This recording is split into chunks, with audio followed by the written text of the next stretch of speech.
जय हिंद दोस्तों, स्वागत है आप सभी का एक नई वीडियो में। इस वीडियो में हम लोग बात करेंगे ज्ञान बिंदु जीएस एकेडमी द्वारा डेली टेस्ट सीरीज चलाई जा रही है, जिसे हम लोग कवर करते हुए आगे बढ़ रहे हैं। इसी में आज हम लोग कवर करेंगे इंडियन इकोनॉमिक्स और करंट अफेयर्स का सेक्शन। ये टेस्ट जो है एप्लीकेशन पे 6/9/2024 को करवाया गया है और आज है 7/9/2024। तो कल रात में करवाया गया है और आज आप लोग को प्रोवाइड करवाया जा रहा है इसका वीडियो, ठीक है। तो रही बात इसके पीडीएफ की, इसका पीडीएफ चाहिए तो टेलीग्राम ग्रुप से आप ज्वाइन कर सकते हैं।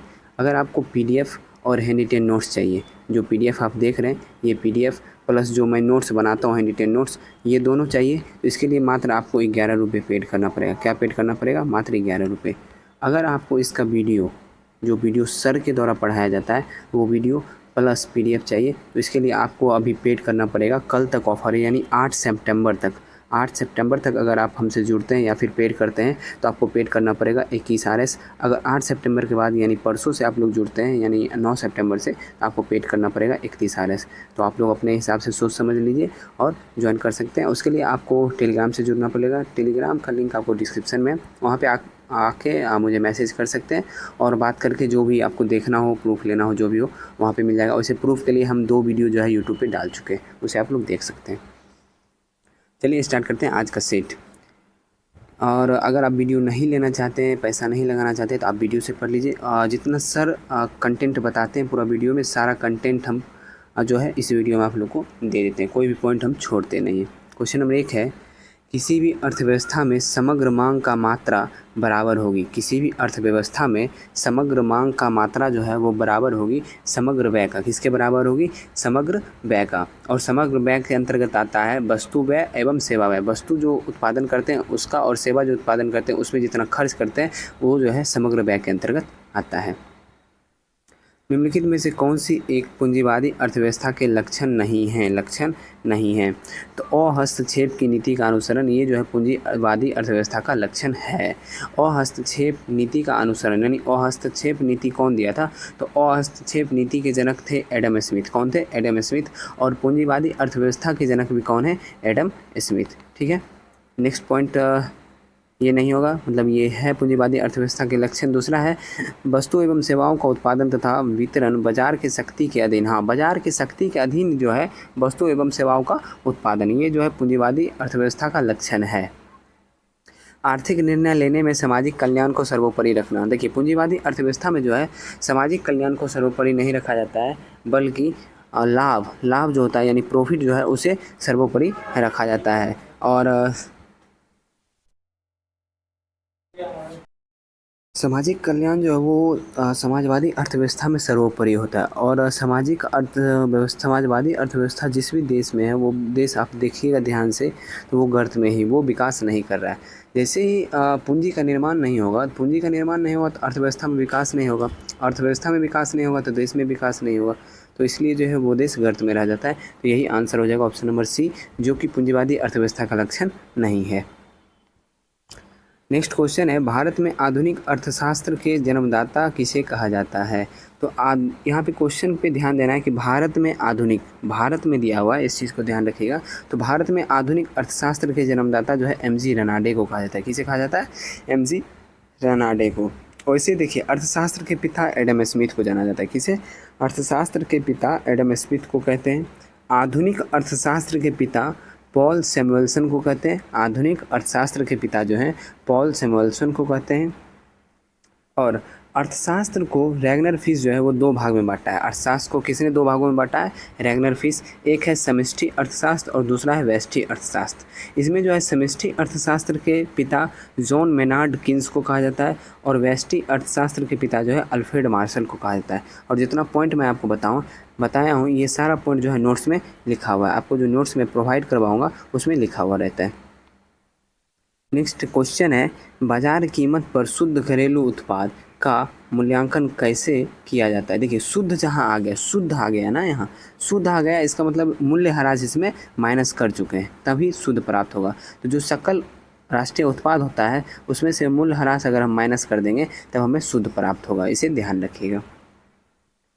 नेक्स्ट, राष्ट्रीय राजमार्ग NH निर्माण को बढ़ावा देने हेतु भारत सरकार ने PPP मॉडल के तहत वर्ष 2016 में TOT मॉडल की शुरुआत की।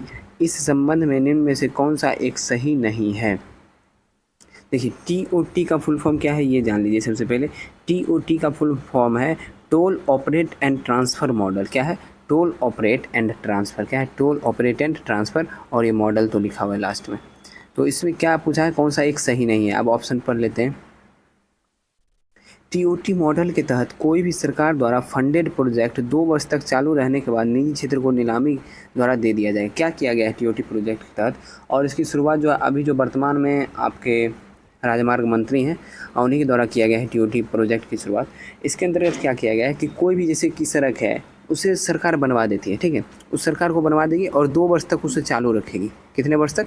2 वर्ष तक चालू रखती है। उसके बाद उसका नीलामी कर देती है, नीलामी करके निजी क्षेत्र को दे देती है।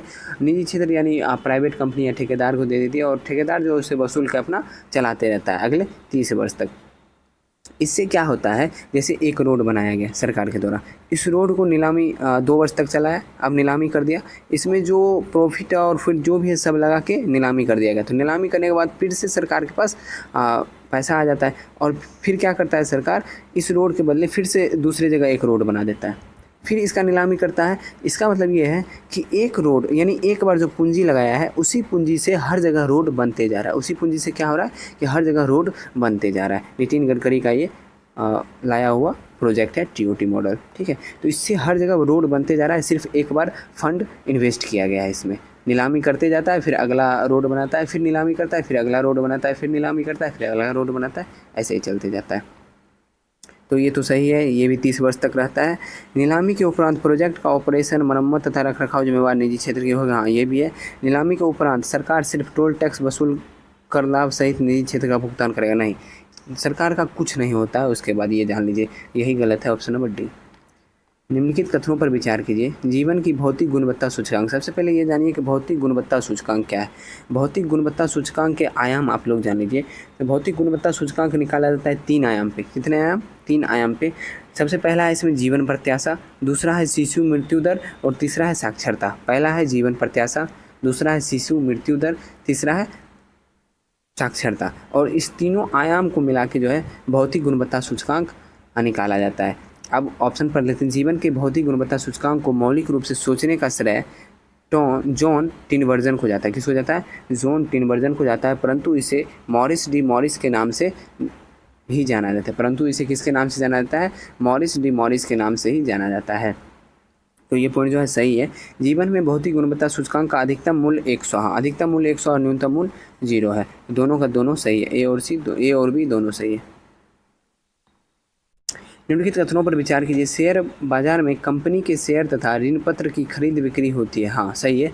शेयर बाजार में कंपनी के शेयर और ऋण पत्र की खरीद बिक्री होती है। देखिए शेयर क्या होता है ये आपको पता ही होगा। शेयर जैसे होता है ना कि कोई कंपनी अपना जो है शेयर, इसके लिए आपको बहुत अच्छे से समझाना पड़ेगा। इसमें शेयर मार्केट में 2 प्रकार के बाज़ार होता है, एक प्राथमिक बाज़ार होता है, एक द्वितीयक बाज़ार होता है। प्राथमिक बाज़ार में IPO और FPO आता है। द्वितीयक बाज़ार में नॉर्मल जो शेयर हम लोग खरीदते हैं ये सभी आता है। तो एक दिन का किसी अच्छे से, मैंने हमारे पास कोई व्यवस्था नहीं है ना वैसा, नहीं तो मैं आपको अच्छे से समझा देता इससे संबंधित, ठीक है। बाकी आप लोग समझ लीजिए कि शेयर बाज़ार में कंपनी शेयर और ऋण पत्र की खरीद बिक्री करती है, ठीक है। शेयर की अगर शेयर जो है, जैसे एक कंपनी है LTC या कुछ भी मान लीजिए, LNT जो भी कंपनी है, ये कंपनी अपना शेयर जारी किया, ठीक है। तो हम क्या किए, मानिए हम खरीद लिए, इसका 2 यूनिट खरीद लिए। इसका 2 यूनिट जो है जितने मान लीजिए कि 500 रुपये प्राइस है एक यूनिट का, 1000 का हम खरीद लेते हैं, ठीक है। तो इस कंपनी में अगर घाटा लगता है, इस कंपनी के दाम में अगर कमी होता है, इस 2 यूनिट का पर्सनल हम मालिक हो गए तो हम मुझे भी लॉस जाएगा। इस कंपनी में अगर बढ़त होता है तो मुझे भी प्रॉफिट होगा, ठीक है, ये समझ गए। उसके बाद क्या है, ऋण पत्र। कंपनी जो है ऋण पत्र जारी करता है। तो ऋण पत्र में क्या होता है कि कंपनी को चाहिए होता है ऋण चाहिए होता है, तो उसके लिए क्या करता है, ऋण पत्र जारी करता है। और जो नॉर्मल व्यक्ति होते हैं वो ऋण पत्र लेते हैं और उसके बदले में जो है कंपनी को पैसा देते हैं, और कंपनी को इस पैसे के बदले में इन्हें ब्याज देना पड़ता है। तो इसे बोलते हैं ऋण पत्र। समझ में आ गया होगा शेयर और ऋण पत्र में क्या अंतर है। शेयर बाजार केवल शेयर के मूल्यों में तरलता बनाए रखता है, यह बाजार पूंजी का निर्माण नहीं करता है। तो ये भी सही है, एक और दो दोनों सही है। नेक्स्ट है, किसी परियोजना की दीर्घकालीन वित्तीय व्यवस्था जब तक नहीं हो जाती तब तक के लिए एक अस्थायी वित्त व्यवस्था की जाती है। इस अस्थायी वित्त को कहते हैं ब्रिज लोन। क्या कहते हैं? Bridge loan. ठीक है, इस पॉइंट को अच्छे से पढ़िए। किसी परियोजना की दीर्घकालीन वित्तीय व्यवस्था जब तक नहीं हो जाती है तब तक के लिए एक अस्थायी वित्त व्यवस्था की जाती है। मतलब दीर्घकालीन, मतलब दीर्घकालीन किसको बोला जाता है? 1 वर्ष से अधिक के लिए जो ऋण लेंगे उसको दीर्घकालीन बोला जाता है, और लघुकालीन जो है 1 वर्ष से कम के लिए जो ऋण लेते हैं उसे लघुकालीन बोला जाता है। तो कहा जा रहा है किसी परियोजना जो है उसके लिए दीर्घकालीन व्यवस्था करना है, लेकिन दीर्घकालीन के लिए पैसा हमारे पास नहीं हो रहा है, तो कुछ दिन के लिए जो व्यवस्था हम कर रहे हैं, अस्थायी व्यवस्था जो कर रहे हैं, उसे हम लोग क्या कहते हैं? इसे हम लोग ब्रिज लोन कहते हैं। अब आप लोग जान लीजिए टीजर लोन क्या किसे कहते हैं। टीजर लोन वैसी लोन को कहते हैं, ऐसा लोन जिसके लिए प्रारंभिक में, यानी प्रारंभ में जो है ब्याज दर कम रहता है। प्रारंभ में ब्याज दर कम रहता है, लेकिन आगे जाके उसके ब्याज दर में बढ़ोतरी हो जाती है, उसे टीजर लोन कहते हैं। जैसे शिक्षा के लिए लोन आप लीजिएगा, पढ़ने के लिए अगर आप एजुकेशन लोन लेते हैं तो उसमें आपको यही किया जाएगा, जब तक आप पढ़ रहे हैं तब तक आपका जो ब्याज दर है वो कम रहेगा, लेकिन पढ़ाई जैसे ही आपका ख़त्म होगा और सरकार को पता चल जाएगा कि आपका पढ़ाई ख़त्म हो गया, आप पढ़ाई नहीं कर रहे हैं, तो आपका लोन का जो चार्ज है यानी ब्याज है वो बढ़ जाएगा। ठीक है, नेक्स्ट स्टैग है। स्टैग के बारे में थोड़ा सा बता देता हूँ। स्टैग ऐसा चीज़ है, आईपीओ और एफपीओ जो है वो प्राथमिक बाजार के अंतर्गत आता है। तो आईपीओ और एफपीओ कंपनी जारी करता है, तो जो माफिया लोग होते हैं, माफिया लोग कहिए या फिर जो शेयर बाजार के बहुत धुरंधर खिलाड़ी होते हैं, वो सभी जो है आईपीओ और एफपीओ खरीदते हैं। ठीक है, तो आईपीओ और एफपीओ को खरीदने के लिए क्या करते हैं? वो लोग खरीदते नहीं हैं। वैसे व्यक्ति जो आईपीओ और एफपीओ को खरीदेंगे नहीं, लेकिन खरीदने के लिए वो आवेदन करेंगे, चाहे आवेदन फीस जितना भी लगे वो आवेदन जरूर करते हैं, लेकिन खरीदते नहीं हैं, उसे ही स्टैग कहते हैं, उस व्यक्ति को स्टैग कहते हैं। और इसलिए ये लोग आवेदन कर देते हैं जिससे कि एफपीओ और आईपीओ का जो भाव है वो बढ़ जाए। और कर्व लोन है, कर्व लोन जैसी कोई लोन होती ही नहीं है। नेक्स्ट, निम्नलिखित कथनों पर विचार कीजिए। वस्तु विनिमय प्रणाली से विनिमय का क्षेत्र अत्यंत संकुचित था। हाँ, सही है।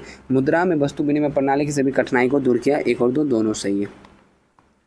स्फीति दर में होने वाली तीव्र वृद्धि का आरोप कभी कभी आधार प्रभाव पर लगाया जाता है। यह आधार प्रभाव क्या है? यह आधार प्रभाव क्या है, ये पूछा गया। देखिए ऑप्शन पढ़ लेते हैं।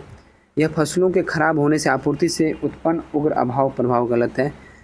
देखिए आधार प्रभाव सबसे पहले यहाँ समझिए, क्वेश्चन को फिर से समझिए और आप आंसर एक बार में लगा दीजिए। स्फीति दर का मतलब है मुद्रास्फीति दर, और मुद्रास्फीति का मतलब है महंगाई दर। अगर महंगाई दर तीव्र होने का आरोप जो है कभी कभी आधार प्रभाव, किस आधार प्रभाव पर लगाया जाता है?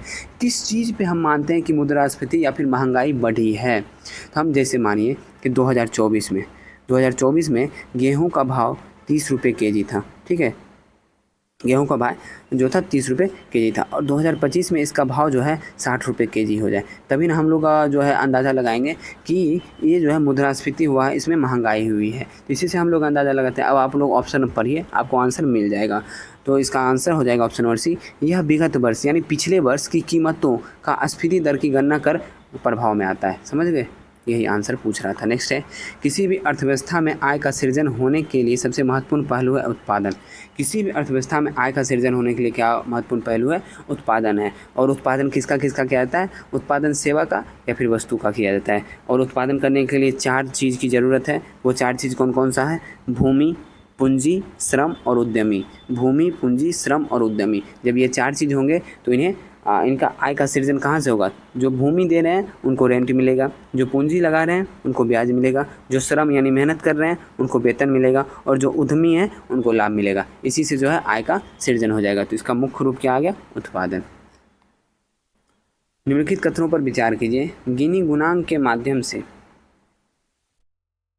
आय विषमता को मापा जाता है। ये तो सही है। गिनी गुणांक का मान 0 से 1 के बीच होता है। हाँ, ये भी सही है। 1 और 2 हो गया सही। गिनी गुणांक का मान 1 मान बताता है या आय विषमता? बिल्कुल नहीं है, बिल्कुल गलत है। अगर 0 मान बताता है तो आय विषमता नहीं है, लेकिन 1 मान बताता है तो आय विषमता है। ठीक है, तो ये गलत हो गया। नेक्स्ट है, गिनी गुणांक का 0 मान बताता है संपूर्ण आय एक ही व्यक्ति को मिल रहा है। नहीं, अगर 1 मान बताएगा तब जो है संपूर्ण आय एक ही व्यक्ति को मिल रहा है। तो 3 और 4 गलत हो गया। इसमें कथन सही पूछ रहा है, 1 और 2 सही हो जाएगा। भारतीय बैंक अपने उन ऋणों को एनपीए के अंतर्गत डालता है जिसके किस्त ब्याज का भुगतान 10 दिनों तक नहीं होता है। देखिए एनपीए का फुल फॉर्म है non performing asset. Non performing asset इसके अंतर्गत ऐसे ऋण को डाला जाता है, ऐसा ऋण जो 90 दिन के अंदर कोई भी ब्याज भुगतान या किस्त का भुगतान नहीं किया गया हो, उसे एनपीए के अंतर्गत डाला जाता है। और एनपीए में सबसे ज़्यादा पैसा किसका लगा हुआ है? एसबीआई का। एसबीआई के अंतर्गत, क्योंकि एसबीआई ही सबसे ज़्यादा ऋण देता है, तो इसी के पास, जिसके पास ज़्यादा पैसा होगा वही ज़्यादा ऋण देगा और उसी का थोड़ा सा लॉस भी होगा। तो और इसमें 2 चीज़ जानना आप लोग को ज़रूरी है, एक होता है लायबिलिटी, एक होता है एसेट। क्या होता है? एक होता है लायबिलिटी, एक होता है एसेट। लायबिलिटी जो है बैंकों में लोगों का जमा राशि जो है उसे लायबिलिटी बोलते हैं। क्या बोलते हैं? लायबिलिटी बोलते हैं। जो मेरा पैसा बैंकों में जमा होता है, हम लोग का पैसा जो बैंकों में जमा होता है उसे लायबिलिटी बोलते हैं। लेकिन एसेट जो है बैंक द्वारा प्रदान किया गया ऋण, बैंक जो आपको या हमको जो ऋण देता है उसको एसेट बोलते हैं। इसे ध्यान रखिएगा। एक व्यक्ति बेरोजगार है अथवा नहीं है, यह सुनिश्चित करने के लिए किन्हें ध्यान में रखना आवश्यक नहीं है? देखिए, उनकी आयु को ध्यान रखेंगे। अगर वो 5 वर्ष का बच्चा है और हम उसको बेरोजगार कहेंगे तो ये तो उचित होगा नहीं, ठीक है। तो उसकी एक आयु निर्धारित है, लगभग 18 वर्ष से कहिए 60 वर्ष की उम्र। इसमें आप लोग आयु का मान्य होगा बेरोजगार को देखने के लिए। काम करने की योग्यता, हाँ, उसके पास काम करने की योग्यता है ही नहीं और वो रोज़गार ढूंढ रहा है, इसे भी बेरोजगार में शामिल नहीं किया जाएगा। नेक्स्ट है प्रचलित मजदूरी दर पर काम। हाँ, प्रचलित मजदूरी दर पर काम करने की इच्छा रखता है, काम करने की जो है उसको इच्छा होना चाहिए, तो इसे भी बेरोजगारी दर में नहीं लाया जाएगा। लेकिन गरीबी जो है इससे हम बेरोजगारी की गिनती नहीं कर सकते हैं, बेरोजगारी का अंदाज़ा नहीं लगा सकते हैं। नेक्स्ट है किस कंपनी के बाजार पूंजीकरण से तात्पर्य है? किस कंपनी के बाजार पूंजीकरण से तात्पर्य है? तो इसका जो तात्पर्य है ये है कंपनी द्वारा जारी कुल शेयर का वर्तमान बाजार मूल्य से। निम्नलिखित में से कौन सा समष्टि अर्थशास्त्र का अध्ययन क्षेत्र है? देखिए, अर्थशास्त्र को 2 भागों में बांटा गया था और बांटा गया था किसके द्वारा? रैगनर फिश के द्वारा। और एक था समष्टि अर्थशास्त्र और दूसरा कौन सा था? व्यष्टि अर्थशास्त्र। समष्टि अर्थशास्त्र यहाँ लिखा हुआ है, यहाँ मान लीजिए व्यष्टि अर्थशास्त्र, ठीक है। मैं थोड़ा समझाने की कोशिश कर रहा हूँ।